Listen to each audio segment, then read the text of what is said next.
PJ, can you give a little update? It's been a while since I've asked about NIL and where things are at with that. Yeah, I think that's a talk for maybe 12 days from now. Our focus is only on Northwestern. It really is. It's a huge topic in the country. It's a huge topic in college football, especially when you look at maybe the top 12 teams as you kind of look at tomorrow night when the college football playoff rankings come out, but where everybody is. But I think that's just a huge discussion for another day. But we're working really hard at it, Dave. Working really, really hard at it, that's for sure. So that's just one thing with the run game all season. And you talk about your three criteria you always use to evaluate what's going on. Mm-hmm. So when you look at those three buckets, how do you kind of use it to evaluate what the run game is at? Yeah, I mean, it's either personnel, coaching, or scheme, right? And the coaching, talking fundamentals and details, it's all of it. I think every time we play, we learn more and more about our football team. I think you have to do that whether you're playing your 12th game, whether you're playing your third game, you're always learning about your team. I think everybody in our organization takes ownership for why things have gone well and why things haven't gone well. It's about owning those scars. And in the run game, we've had some games where we've been really, really good in the run game, and some games we haven't been good in the run game. Our best players in the run game that have been carrying the ball haven't been really in there pretty much all year. But we still should be able to do what we need to do. And that falls upon the coaching staff, that falls upon the players, falls upon everybody in the organization. It's a mindset to be able to establish that. Some of the games we've played in have got us away from that a lot earlier than we wanted to get away from. But I think no matter what, we're always going to hang our hat on the run game. And whether that's a ton or whether we're forced into doing it not as much, I mean, that's our DNA and that's who we are.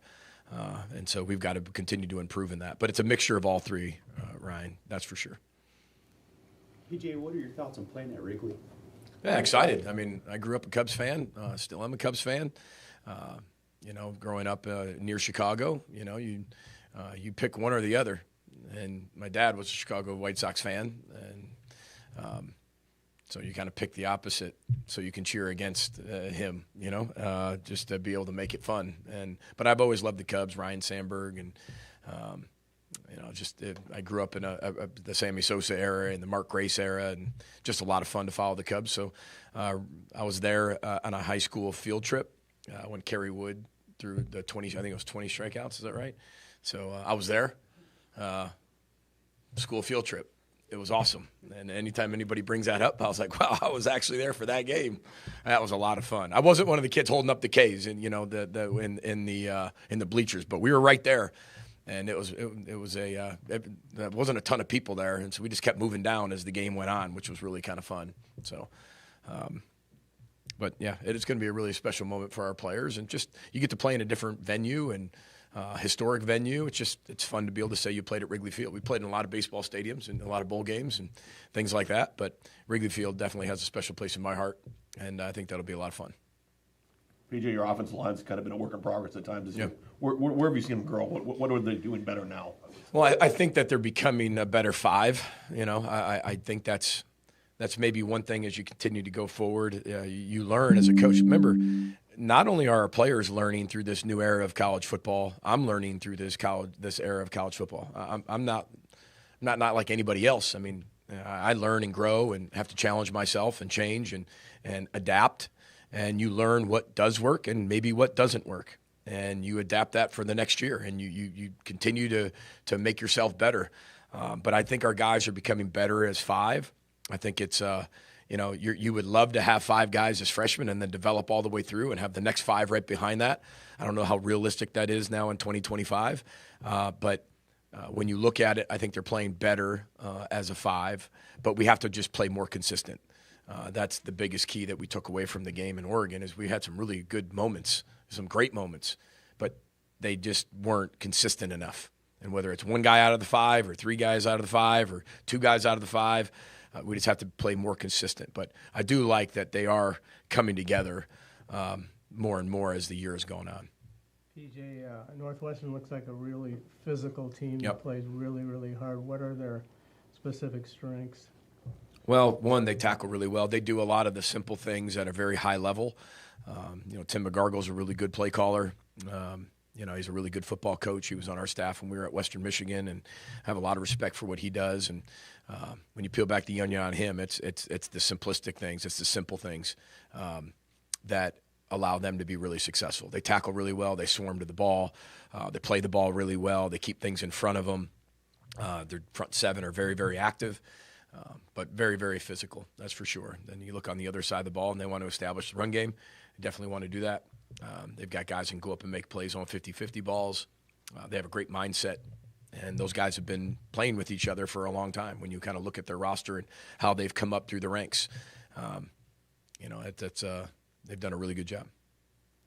After talking with Danny and rewatching the tape defensively, one of the biggest areas you want to grow off that Oregon game? Well, I think just in general how we play, right? I think sometimes when we get in a position, we press, whether that's offense, defense, or special teams. I think when you have, again, an inexperienced team at a lot of different positions at times, in key positions, the lack of experience and the maturity piece come into play. And guys are trying to make a play. I think that's kind of been the theme in some games all year, is guys are trying to make the play, trying to get a takeaway, get the turnover, instead of just do the routine play. And takeaways will come from us doing our job with incredible effort, and great fundamentals and technique. And whether that's scheme or whether that's fundamentals, they will be there. They will present themselves. But I think as you go through the year, people think they have to make the play in some of those big games. And we've had some great opponents on the road, some top 5 opponents on the road, top 20 opponent on the road. And I feel like maybe that's been just a little bit of a press to make the plays instead of just allowing us to play within the scheme that we're creating and the fundamentals we develop. So that's what I see. And that's when we dissected and peeled back the onion a little bit on the defensive side, that's what we saw. But never question how hard our guys play, that's for sure. Can you take us through a little bit how you prepare, PJ, as far as footwear, going to that field later in the year now, kind of cold weather football and a field that was played on last week? Yeah, a baseball field, new grass, played on last week. It's supposed to rain a little bit on Friday, so I'm sure it'll be that long. But yeah, I mean, we've already started that last night at practice. So all the guys were wearing certain cleats and different cleats that Brady, our equipment manager, presents to us, and finding out what guys like and how good they feel in them, and just getting the feel for a different cleat. So yeah, that's pretty much it. That's what you prepare for. So we talked about that in the off season as well. PJ, wanted to follow up on talking to Eugene about kind of the macro level of how you feel about this program and closing the gap with some of the best in the business.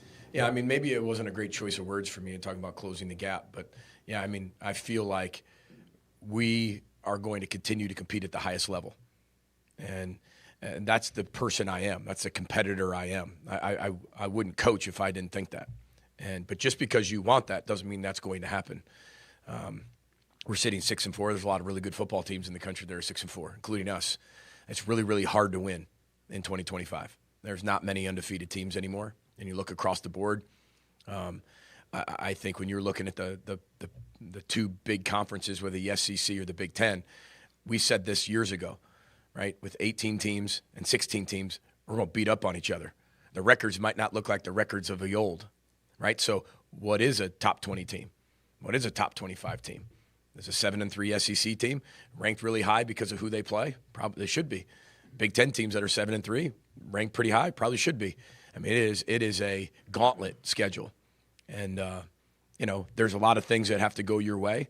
But that's what we'll always strive for, Andy. And I think not just closing the gap. To Dave's question, with NIL is a big piece of that, right? Where the funds go is a big piece of that. Development's a big piece of that. Retention's a big piece of that. So cultural sustainability is a piece of that. It all goes into this formula. And if it was easy, everybody, be 12-0 and everybody be at the top. Everybody's striving to do that. But that's what I love about being here, because we have that mindset that we will. But again, closing the gap on that, Andy, maybe I shouldn't necessarily just use those words. But yeah, I mean, to be able to get to where we want to go, we have to play better. We have to continue to recruit at a high level. We have to retain at a high level, and we have to continue to invest in our program, which, again, we'll continue to do and find ways to do it at an elite level. That's how you're able to do it. And consistency really helps, whether that's in the football game or whether that's in the development and the progress of our culture.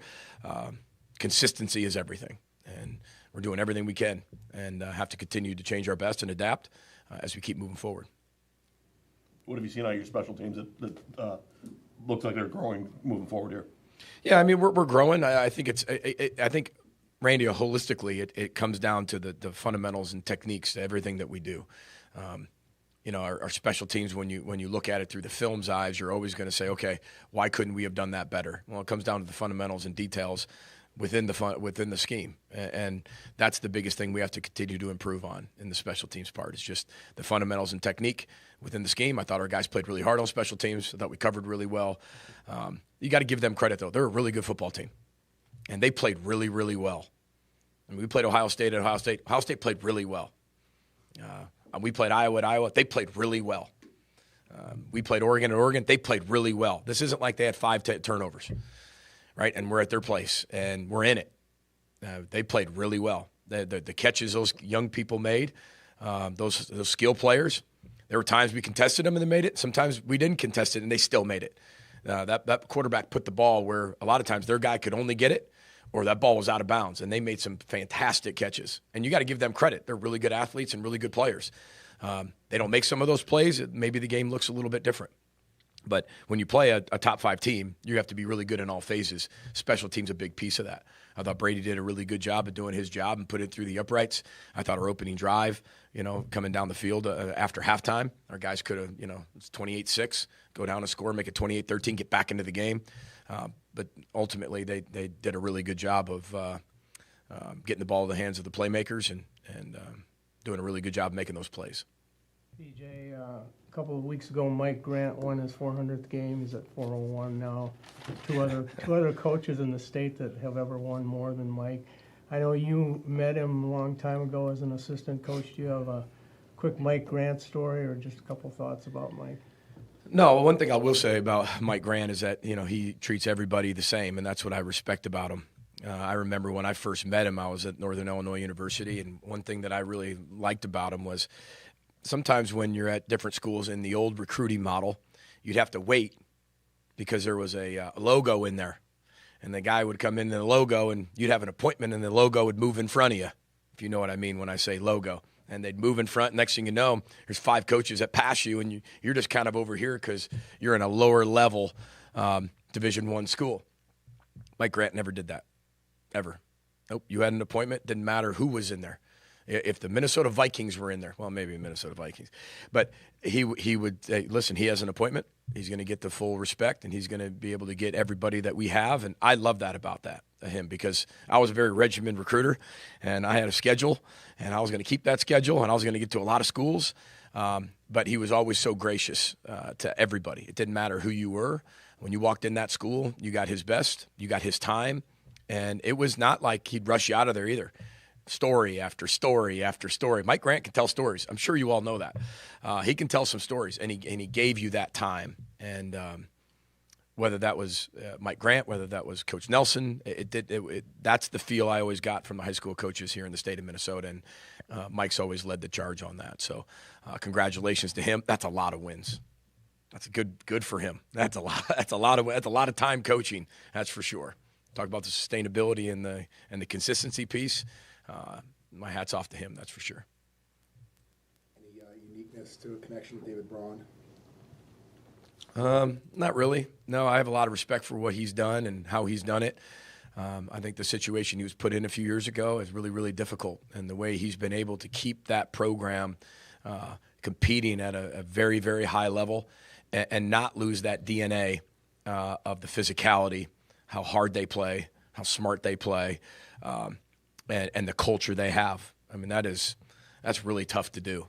And I have a lot of respect for him. Get to see each other in Big Ten meetings, and I think he's a fantastic defensive football coach. The guys play incredibly hard for him.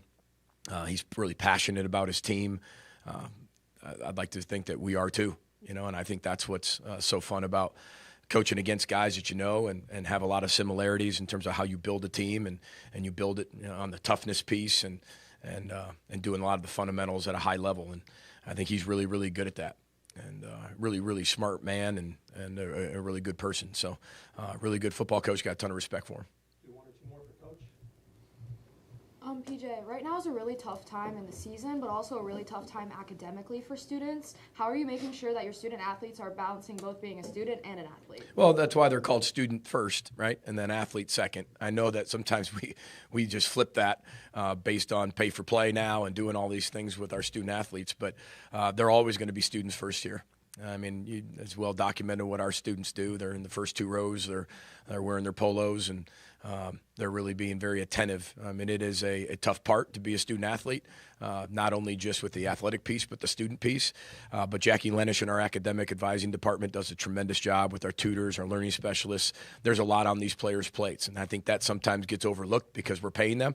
And so everybody pays them and thinks they're professional athletes. Well, professional athletes don't go to school as well during the season, and our guys do, and they have a lot on their plate. So it's a great question and a really good question to ask, but that's why they're here, and that's where the number one main base of what we do and how we do it is designed. But Jackie Lenish and our students are doing a tremendous job of making sure that the academics are first. And their career is always going to come first, and that's above and beyond the football that they're going to play.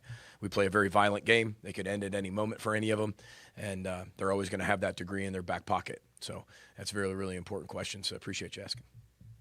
Final one for Coach, or is everyone all set? All right, thank you. Thanks, everybody. Row the boat, Sky Mile, go Gophers. See you at Wrigley.